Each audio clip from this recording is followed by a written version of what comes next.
Olha, gente, continuando aqui na página 305, ó, 305, tá bom? Eu vou, como sempre, a gente vai dar uma lida aqui no texto, né? Vai responder e vai conversar um pouco sobre isso, tá bom? É a segunda parte da correção do capítulo 2 e eu vou dar seguimento, tá?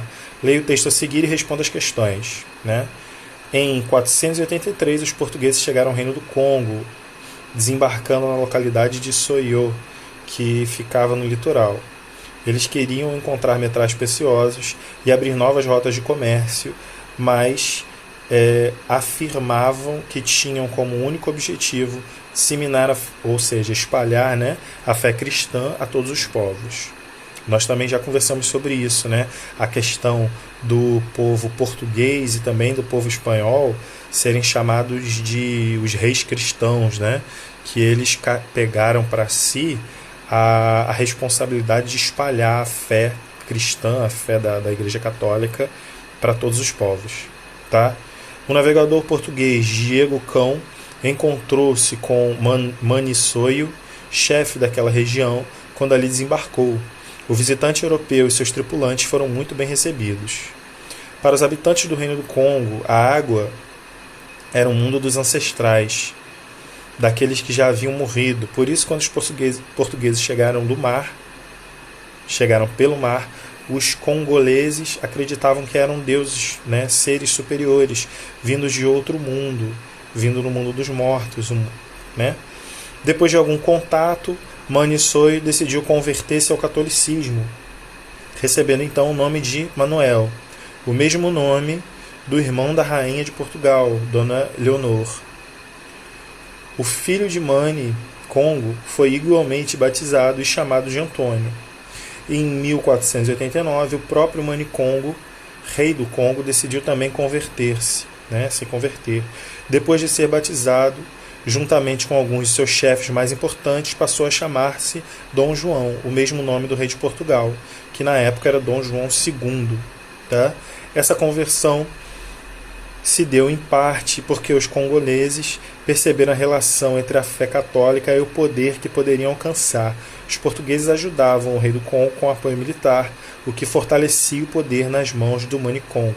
Então nós também já falamos sobre isso, né, gente? Essa relação dos povos aqui, ó, dos povos africanos, se aliando aos europeus para conseguir poder, para poder escravizar os outros povos em volta, para poder manter um domínio sobre os povos ali em volta, né? Questão A. Qual o interesse o Reino do Congo? No Reino do Congo, os portugueses afirmavam ter. Enfim, eles afirmavam, né, que espalhariam essa fé cristã entre os povos africanos. Mas não era bem esse o objetivo, né? O objetivo tinha a ver com a questão do ampliar o comércio, conseguir novas matérias-primas e tudo mais. Que aqui a B fala sobre isso. Ó. Quais eram os outros interesses dos portugueses no Reino do Congo? Tá?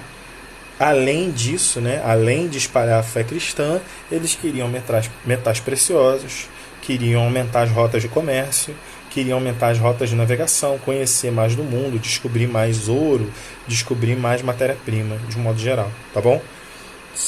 Dando seguimento aí, gente, página 306. Vamos ver se eu consigo focalizar aí. Foi. Tá. C. O que contribuiu para que os portugueses fossem bem recebidos no Reino do Congo?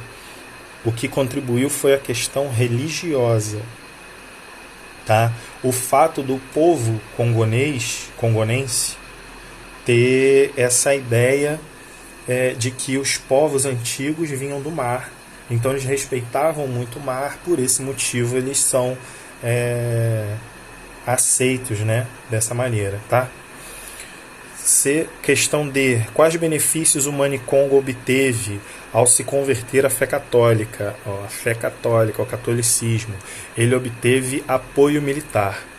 Tá? Obteve apoio militar para conseguir lutar contra esses outros povos à volta dele que causavam problema para ele. Tá bom?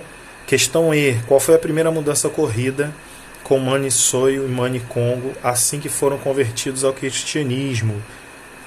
O livro está falando aqui a questão da mudança de nome, né? Só que provavelmente eles também perderam um pouco desse poder interno ali, porque eles passaram a obedecer os portugueses, né? Isso de cara já tem uma mudança aí drástica, tá? Questão 2, gente.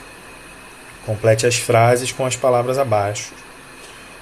Aí as palavras são comércio, metais preciosos, Zimbo, cristianismo, Banza-Congo, reino do Congo, tá?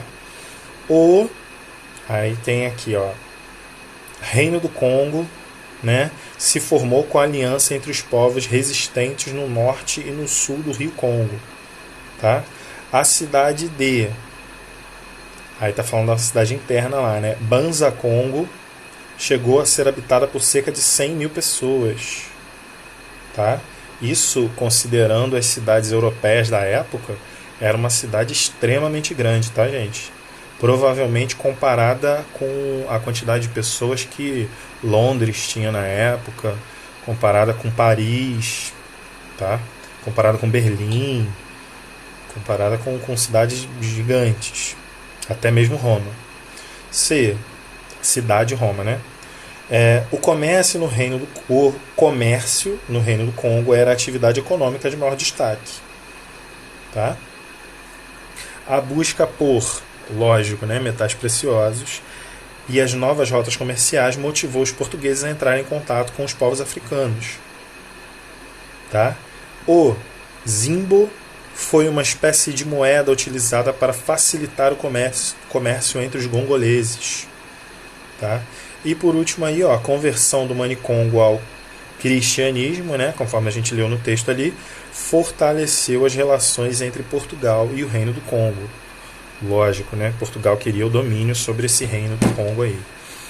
Então, aí a gente tem uma imagenzinha aí, ó, aqui foi. Então, ó, retomando, né, pra gente fazer uma, e aqui já acaba, ó, retomando. Converse com seus colegas sobre os temas e conceitos a seguir, comentando seu significado. Respeito à tradição, respeito a tradições, né, gente?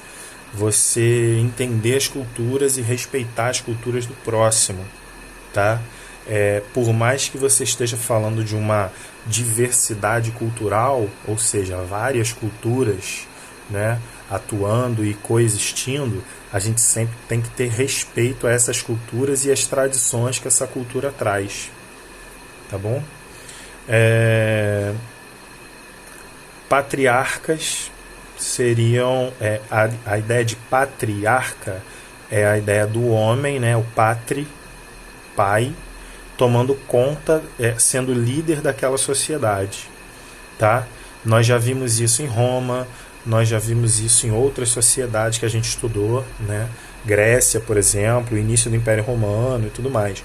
Só que na África existiam algumas sociedades matriarcais, tá? Onde a valorização maior era da mãe, no caso, ó, matri, de mãe, tá? E tradições religiosas que, logicamente, a gente tem que respeitar demais, né? E a gente já viu algumas aqui, vai ver outras no próximo capítulo, e sempre vai ver diversas religiões diferentes. Essas chamadas religiões tradicionais, nesse sentido aqui, são as religiões originárias da África, tá? Religiões como, por exemplo, o próprio Candomblé vai ter uma origem lá, né? Apesar de ser uma religião já mista, né? Com elementos brasileiros e elementos africanos, ele pode ser considerado uma dessas religiões tradicionais, tá? Então, agora que você já retomou esses temas, né, já entendeu como é que utilize para completar as frases a seguir. O respeito às tradições de origem africana, e não só as tradições, né, mas toda a cultura. é essencial para a promoção de uma sociedade mais justa, tolerante e igualitária. Tá bom? O continente africano possui uma rica diversidade cultural, né? E cada povo tem sua maneira de se organizar cultural, política e socialmente. Gente, sem se esquecer que o continente africano é o berço da humanidade, tá, gente? Não se esqueçam disso. Nas sociedades africanas patriarcais, o poder era exercido por um homem, né, o pai, que detinha autoridade para chefiar a sua família e era escolhido entre essas famílias para chefiar o governo, tá bom? Uma das características marcantes das religiões tradicionais africanas é o modo como estabelecem relações entre o mundo natural e o mundo sobrenatural. Essa ideia relacionada a questões espirituais, essa ideia relacionada a questões da natureza, né? A mãe natureza, tá? Isso é importante. Nas sociedades matriarcais, as mulheres exercem poder e influência sobre as comunidades. Algumas eram homenageadas por meio de esculturas em bronze, como é mostrado ao lado, que representa uma rainha iorubá. Aqui, ó, essa escultura aqui. Tá bom, gente? Isso aí. Agora vamos pro próximo capítulo aí, tá? Valeu!